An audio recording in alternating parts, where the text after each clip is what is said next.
j'avais l'ennemi en face de moi, mais on est en hypervigilance, c'est-à-dire qu'on essaie de ressentir tout ce qui se passe et j'ai eu la chance de les voir et c'est ce qui, je pense, m'a sauvé la vie. C'est-à-dire que je suis resté debout et bah, voilà, j'ai essayé de combattre au mieux et à ce moment-là, bah, j'en prends une, vraiment, au niveau du cœur, mais à 1 centimètre, de la plaque.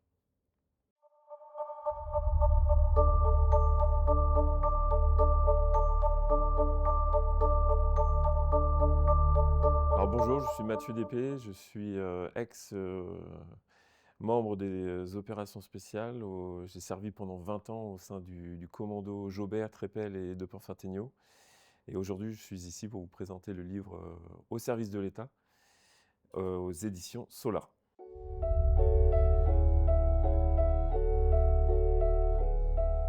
Alors pourquoi j'ai, voulu écrire ce livre? Parce que voilà, après le premier, je me suis dit que c'était important de continuer et le premier parlait, vraiment de comment faire et celui-ci raconte un petit peu mon histoire et l'objectif pour moi premier, c'était de transmettre, à la jeune génération qui arrive pour, pouvoir leur donner envie, voilà de signer et d'aller combattre l'ennemi en dehors de la France.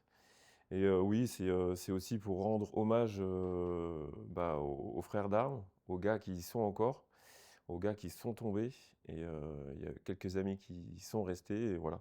À travers ce livre, je me livre complètement.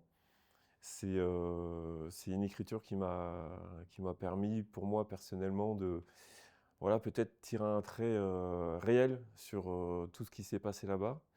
Ça a fait du bien, ça j'ai mis 7 mois à l'écrire et voilà, c'est quelque chose qui demande beaucoup, d'énergie, une introspection, réelle et voilà, ça demande, voilà, de l'énergie et j'ai été heureux de le finir parce que voilà, c'est éprouvant, mais je pense que c'est nécessaire pour, tous ceux qui, vont nous écouter et tous ceux qui vont le lire, je l'espère et ça pourra leur apporter, voilà, quelque chose de concret sur, le fait de savoir comment ça se passe et qu'est-ce qu'on y trouve réellement dans ce genre de mission.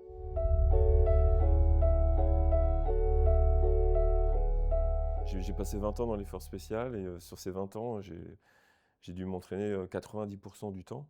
Mais on pourrait comparer ça à un sportif de haut niveau, comme un boxeur par exemple, qui va lui, répéter ses gammes, constamment et le jour J, il faudra qu'il soit prêt et le jour où il va prendre des coups, comme on en a pris souvent, il faut être capable de, sans y réfléchir, heu, re de faire ce qu'on a appris depuis tout petit et avec, toutes ces répétitions, tout cet entraînement, en fait, le corps est bien fait, hein, on a des réflexes qui arrivent et voilà, ça sort tout seul sans y réfléchir et avec l'expérience, au bout d'un moment, ces réflexes-là, on arrive à les maîtriser et on arrive à les anticiper et à analyser encore plus vite que, les gars du groupe et c'est pour ça qu'on devient chef de groupe au bout d'un moment, c'est qu'on arrive à anticiper tout ce qu'on voit et tout ce qu'on ressent et ça, c'est grâce à l'entraînement. Moi, je me suis toujours dit et toujours répété aux gars quand on est, par exemple, face, à des cibles et qu'on tire, voilà, nos 200, munitions par jour. Il faut toujours se mettre dans le réel. C'est, le jour J, il va pleuvoir, il fera nuit et bah, aujourd'hui, on va éteindre les lumières, on va peut-être courir 500 mètres avant d'aller tirer, pardon. C'est hyper important en fait, se projeter toujours, là où, on sait que l'ennemi, va nous attendre.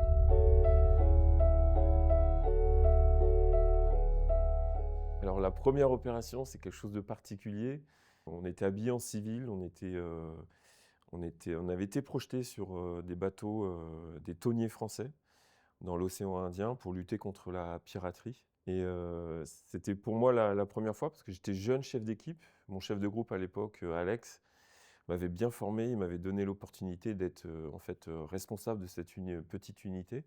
Donc j'étais responsable de 2 bateaux, de 2 thoniers français avec, voilà, une quarantaine de pêcheurs à bord, plus 2 équipes de commandos et c'était pour moi la 1re fois où j'ai été responsable de tout ce monde-là et avec la possibilité un jour d'être face à l'ennemi. Et l'ennemi est arrivé un jour, on a eu beau répéter des dizaines de fois pendant les semaines de pêche, mais voilà, la réaction d'un civil est complètement différente de la réaction d'un militaire, par la formation, comme on disait tout à l'heure. Et voilà, j'ai dû faire face à beaucoup d'imprévus. Et je me suis dit à ce moment-là, ok, c'est maintenant que tu te révèles ou c'est maintenant que tu t'effondres. Et voilà, j'ai réussi j'ai fait de mon mieux, on va dire. Et voilà, on a eu droit à 2 attaques pirates pendant ces différentes marées. Et à chaque fois, on a pu repousser l'ennemi et voilà, en faisant le travail que la France elle nous avait demandé faire, en fait, de protéger euh, voilà, le fait que la France ait le droit de pêcher dans ces eaux-là.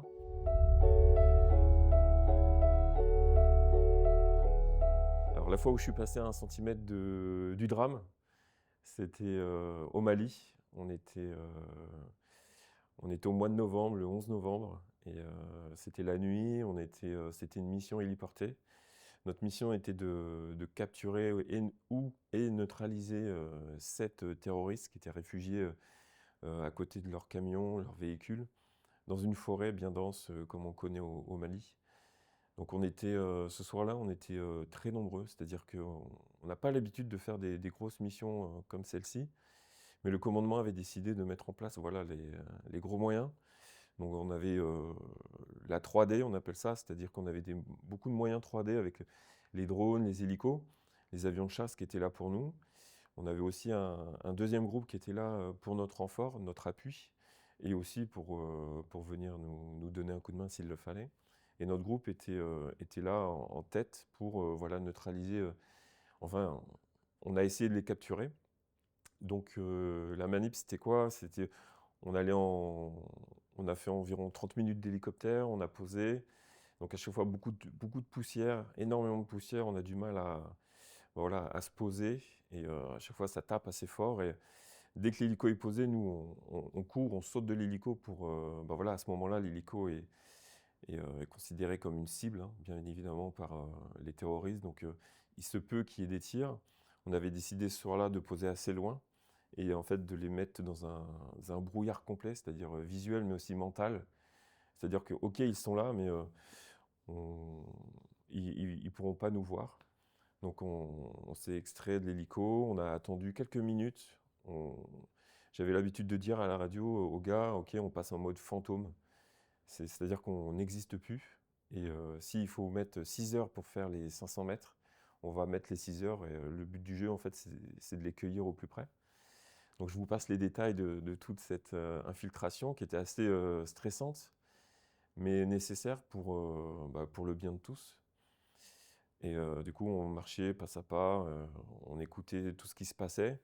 Le moindre craquement de brindille, c'était quelque chose de très stressant pour nous, mais vraiment stressant. C'est-à-dire que le moment où on craque une feuille, où on craque une brindille au sol, c'est-à-dire que ça peut être le départ d'un coup de feu ennemi et quelqu'un peut tomber, quoi. Donc c'est vraiment important tous les détails pour nous.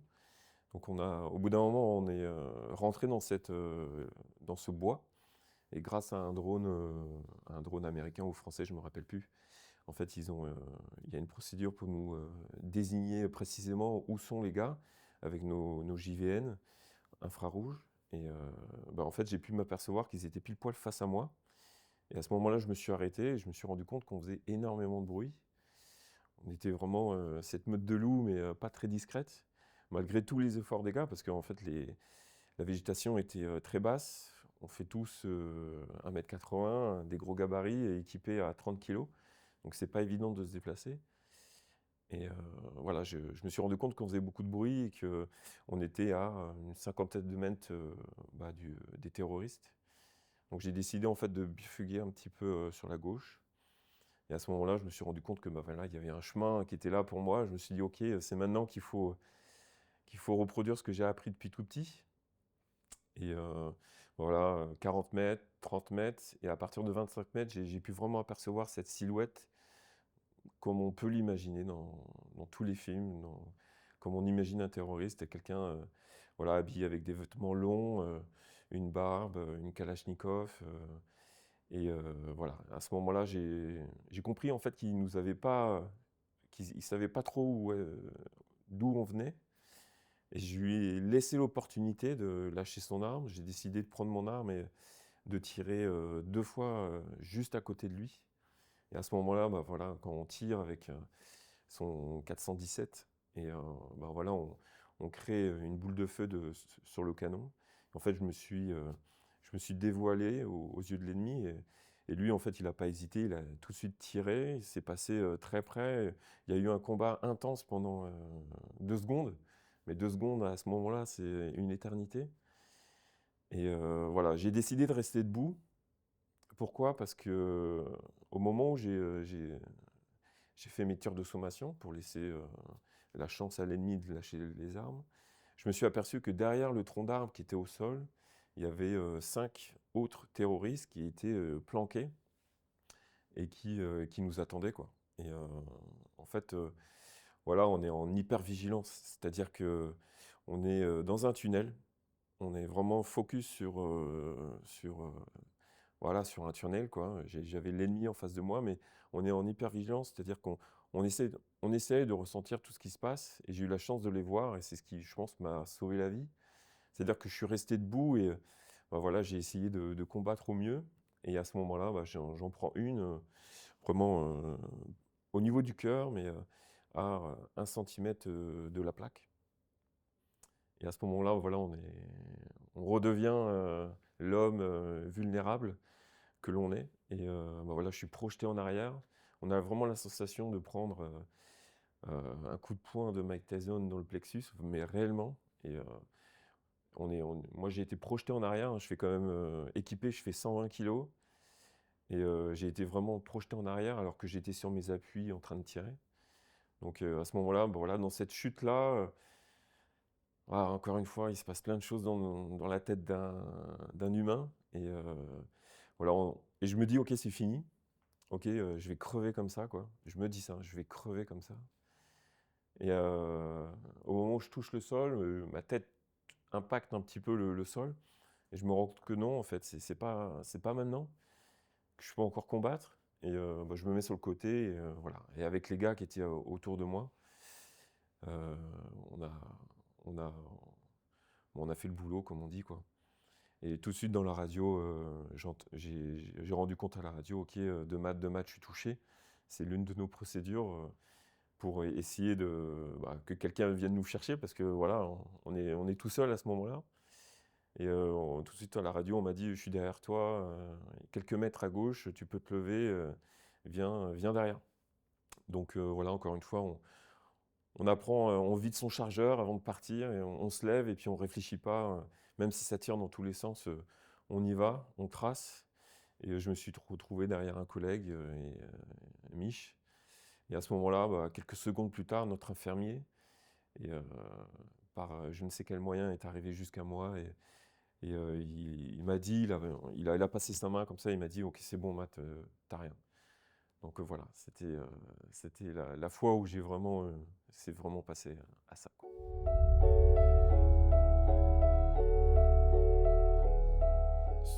Ce syndrome, alors ce syndrome, on l'appelle le PTSD, hein. C'est quelque chose de très important pour nous, d'avoir vraiment de l'anticiper tout le temps. Et pour moi, c'était quelque chose, j'avais analysé vraiment quelque chose de... Je suis quelqu'un de très sensible. Et du coup, je m'étais vraiment posé encore une fois beaucoup de questions là-dessus. Et, euh, et voilà, je me suis dit à ce moment-là, une fois que la poussière était retombée et qu'on a eu comme ordre à la radio, ok, on va compter, quoi. On va compter combien ils sont, on va essayer de sécuriser leur armement, etc. Et en fait, tout de suite, j'ai ressenti quelque chose chez moi, où je me suis dit, il faut pas que j'aille plus loin dans ce combat. En fait, ok, j'ai réussi à être courageux, tout ce qu'on veut, mais à ce moment-là, je me suis senti un peu faible, et du coup, le suis avoué. Et je pense qu'aujourd'hui, c'est ce qui m'a permis c'est ce qui me permet encore d'en parler avec le sourire. Et c'est quelque chose de vraiment concret.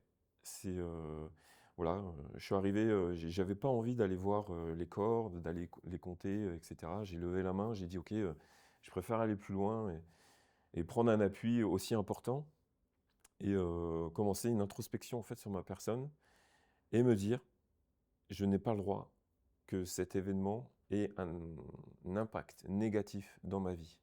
Et en fait, cette phrase, avec d'autres phrases, je me suis répété toute la soirée, vraiment. Si je ne l'ai pas répété 1000 fois, je ne l'ai pas répété une seule fois. Et je me suis dit: «OK, bon, il s'est passé plein de choses dans cette soirée-là».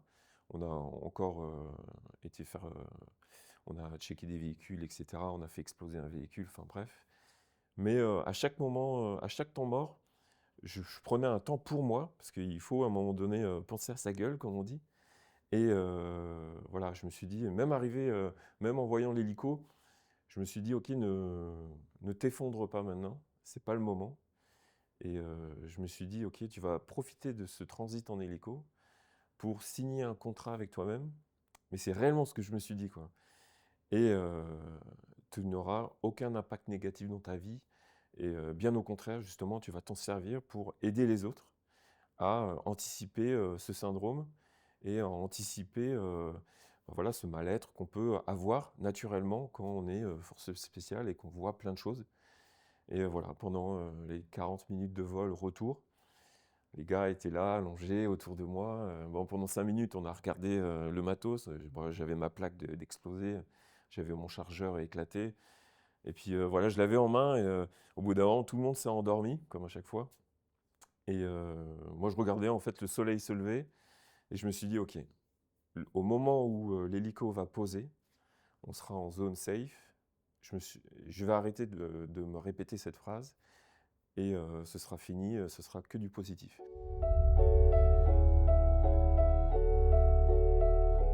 Avoir côtoyé, l'ennemi au plus proche, c'est toujours quelque chose de déstabilisant. Il m'est arrivé plusieurs fois même de leur serrer la main, de d'avoir, des moments avec eux autour d'un thé, d'un café et voilà, essayer de discuter, pour des choses et d'autres. Mais c'est toujours la même sensation que j'avais, en fait, en les regardant.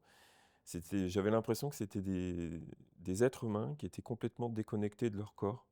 C'est-à-dire qu'ils étaient, envoûtés par quelque chose dont ils croyaient à fond. On pouvait, leur dire n'importe quoi, dans leurs yeux, rien ne se passait. Donc même autour d'un café, même, bah, voilà, dans une cellule au bout de quelques jours de prison, parce que de temps en temps, on les capturait, on les mettait dans un endroit sûr et bah, on allait les voir pour les nourrir et les hydrater.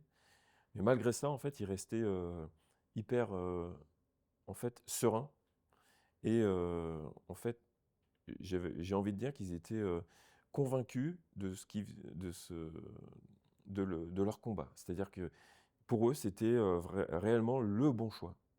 Donc c'était quelque chose de déstabilisant. Un jour, voilà, sur un convoi en véhicule, voilà, on a dû bombarder, ce convoi-là et on a dû aller récupérer, bah, les blessés, les soigner et pour, ensuite les emprisonner. Et on décolle et en fait, sous le sable, il y en a un qui sort, qui s'était caché, il s'était rendu compte que s'il restait là, bah, il allait, y passer. Et en fait, on a reposé, on l'a récupéré et en fait, le mec, il avait, une balle qui lui avait, arraché la moitié de la fesse. Mais il était, comme moi maintenant, c'est-à-dire qu'il était, serein. Il n'avait pas mal, il se plaignait pas, il était assis dans l'hélico sur cette fesse éclatée, il avait, toujours voilà, cette part de lui-même qui était déconnectée à tout ce qu'on peut nous, comprendre en tant qu'occidentaux, si je puis dire. C'est c'est vraiment quelque chose de particulier et quand on sait ça, en fait, on sait que face à nous, on peut, on peut avoir, n'importe quelle réaction et il faut être prêt. Parce que ces réactions-là, on pourra jamais les anticiper à 100 parce qu'on ne peut pas être dans leur mood, quoi, tout simplement.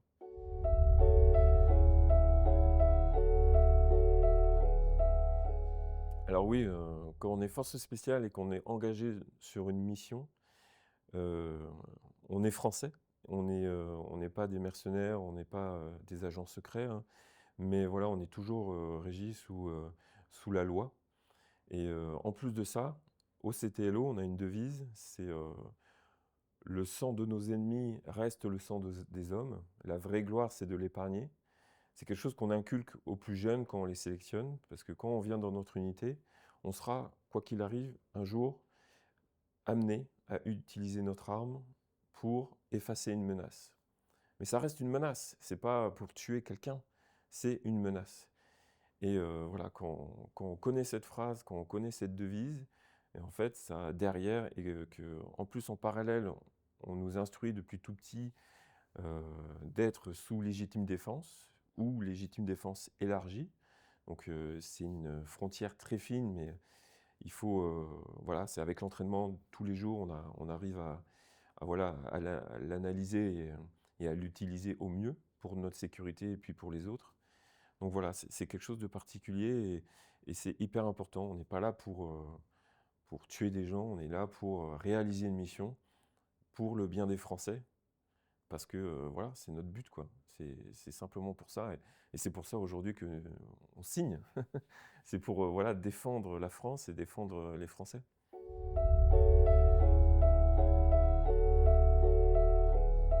Quand on a un chien à côté de soi et qu'on se rend compte que il est là en fait en tant que combattant, au début on se rend pas compte. Quand on est jeune, quand on a un chien avec nous, il fait du mordant à gauche, il court vite, il saute haut, on a 22 ans, on n'arrive pas à tout assimiler. Mais quand on est au cœur de l'action, qu'on est, c'est-à-dire, moi je fais référence à l'opération HK35 en Afghanistan où on a perdu Jonathan. On était bloqué à 3 mètres du terroriste, hein, c'est-à-dire qu'il était de l'autre côté de la porte. Et il y avait un couloir et Jonathan était dans ce couloir et le terroriste était dans l'autre pièce. Et il était impossible pour nous de rentrer sans perdre un autre gars. Donc au bout d'un moment, il y a un chef à 30 km derrière qui sont là, eux, pour réfléchir. Et il nous a donné l'idée utiliser le chien. Pour moi, c'était la première fois que je voyais un chien en action.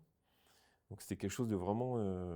j'ai encore les frissons quand j'en parle, mais c'est quelque chose... j'ai vu la naissance d'un combattant sous mes yeux. C'est-à-dire que c'était un chien qui était dressé pour trouver des explosifs et de l'armement.